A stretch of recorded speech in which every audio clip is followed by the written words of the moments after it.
Today on Great Day Louisiana, we're taking a drive today, leaving the Crescent City for a place known for its views, blues, and barbecue. We'll check out the stunning sunsets over the Mississippi River when we visit the promenade. Plus, there's a juke joint where you can enjoy the toe-tapping rhythm of blues music. And we'll grab a bite to eat from one of the best barbecue places in Louisiana. We're headed to West Baton Rouge for another one-tank trip. Hope you're ready to come with us. Great Day Louisiana starts now.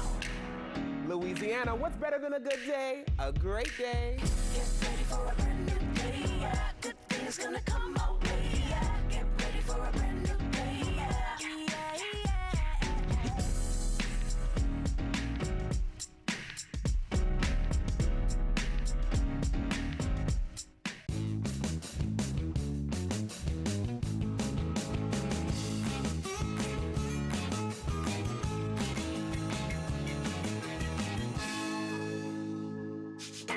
Hello, beautiful people, and thank you so much for watching us here on Great Day Louisiana. I'm your host, Malik Mingo. As you can see, we have made it to the destination for our next one-tank trip. Welcome to West Baton Rouge Parish. We hopped on I-10 for about 90 miles to get to this beautiful parish. We actually crossed this bridge right behind me. This is the Horace Wilkinson Bridge, but many locals know it as the New Bridge. It is the bridge that connects East Baton Rouge to West Baton Rouge. And all throughout the hour, we are going to check out everything this parish has to offer. You know we're going to eat, we're going to do a little bit of shopping, and of course we're going to learn all about the history here. Let's head to our first stop. Okay, let's play a game. Let's see how well you know your Louisiana history. Can you answer this question? Take a look at your screens. What is one of the major crops that have been an integral part of the state's economy for more than 200 years? Any guesses? If you guess sugarcane, you are correct. And right now, we're visiting the only museum in the nation that features the history of sugar agriculture from slavery times through the civil rights era. Welcome to the West Baton Rouge Museum. I am so excited to be out here, and joining now for a conversation is one of the educators here. His name is Andre St. Romain. Hello, my good sir. Hi. Thank you so much for having us. Yeah, welcome. Yes, I'm ready for a sweet time. You're looking sweet yourself, just thanks. like the sugar cane behind us.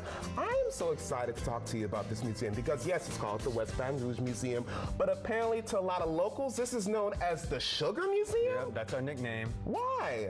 Well, like you said, we're the only museum in the world, as far as I know, that focuses specifically on sugarcane, the sugar industry, and the culture that developed around it. And it's a huge business in the South Louisiana. Absolutely, it is so true. And what's cool is that this museum opened in the 1950s, but now you all have expanded to a 6-acre museum. I am so ready to check it all out. Can you help me and give me a little tour? Oh, yeah. Definitely. All right, well, let's go. Let's get started. Yeah, come around this way. All right, well, Malik, come look at this. The actual name of this exhibit is From Field to Factory. And this is a model of a sugar factory, what they call a sugar mill. Wow, and how does it all work? Well, it was actually made in 1904 for the 1904 World's Fair. And it was really the center of the sugar pavilion that they had there. And it was meant to give people an idea of the industrialization of the sugar industry. So back then people were still cutting the sugar cane down by hand for harvest. Wow. They would bring it in on a train, miniature train. They had a wooden conveyor belt. Conveyor belts were wooden back then that would take the sugar cane to the top, and then it would fall through these three sets of rollers that would crush the sugar cane to extract the juice. This is fascinating. And what is this right over here? This is more of the model. So this part shows the vacuum chambers in which they take the sugar juice and cook it down into sugarcane syrup. And a guy named Norbert figured that out? Yeah, he created this process in the 1840s. And a vacuum, of course, is a space with little or no air in it. And what's so interesting about this entire exhibit is that I see tin all around it. This is actual original tin from a sugar mill? Yeah, Sinclair Sugar Mill, which is down near Addis in West Baton Rouge Parish. When the mill closed down, they donated this tin to the museum, and they put it on the walls to give people the feel of being in one of the old sugar mills. And what makes West Baton Rouge a perfect place to grow sugar cane? Is it the soil? Is it the climate? It's the climate. Sugarcane is a plant from the tropics, and you know we have a subtropical climate here, so it grows very well in West Baton Rouge. This is so fascinating. Oh, yeah. And listen, like I mentioned earlier, this is a 6-acre property. There's a lot more to learn here at the West Baton Rouge Museum. Besides sugarcane, let's go see what else they have to offer.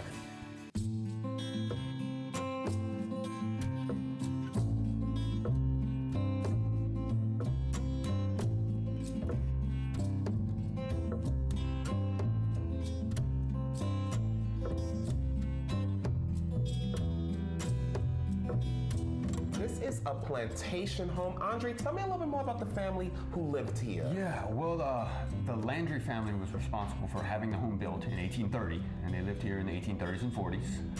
We call it the Aye house, though, because the Aye family bought it in 1880, and their descendants were still living here in the 1980s. Wow, and what's so fascinating is that there are so many different rooms that you can see. Right now we're in one of the bedrooms. There are multiple bedrooms. What's so cool about this room specifically is that the oldest thing in the museum's collection is actually displayed in this room. What is it? Yeah, that's right. We call it a sampler, so it's a piece of fabric that was stitched by hand by a young girl in 1794 or 1795. So that's, Wow. That's pretty old, but she was a little Spanish girl who was making this fabric by hand. Wow, and it's a 2-floor plantation home. That's very fascinating. And what I also find very fascinating about this entire museum is that you all feature so many different buildings, and they were all actually moved on property. Another one you all have here is a slave's quarters?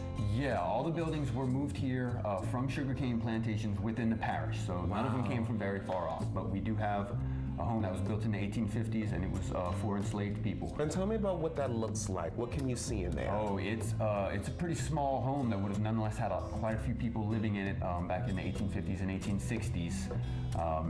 It's pretty minimal in terms of comfort, but nonetheless interesting to see. And that was a sign of the times. That is where, unfortunately, the enslaved lived when they were working for the family in this home. And what's also interesting is that on property, you all have a store that we can go and check out and really see kind of what they were buying back in those times. Yeah, the store building was built in 1890, but the inside represents the 1910s and 20s. And the store is filled with everything that would have been sold back in 1910 and 1920. Such as? You got everything. Groceries, pharmacy, tobacco products. There's a post office in there. You can buy fabric. Because the mercantile stores were really like a one-stop shop. They had everything for the people who lived on the plantation that would shop there. It is such a cool museum. Like I mentioned earlier, it is 6 acres. It is definitely an attraction to see here in West Baton Rouge. Andre, thank you so much for giving me a tour today. Congratulations on everything. Come and take a guided tour, everyone. You will not be disappointed. If you want more information about the West Baton Rouge Museum, just head over to the West Baton Rouge Tourism website, westbatonrouge.net. You can also call 225-344-2920. Now, if you thought the museum was exciting, we've got even more for you coming up on our one-tank trip to West Baton Rouge Parish. Who doesn't love a little retail therapy? We are heading to Brian's Furniture. This store is known for the largest selection of cast aluminum outdoor furniture and accessories in the South. If a customer wants it, we'll build it.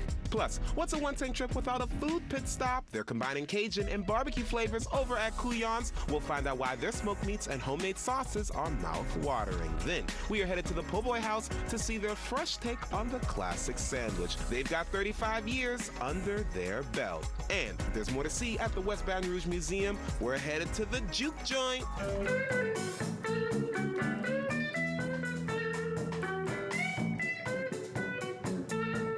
Don't go anywhere. You're watching Great Day Louisiana.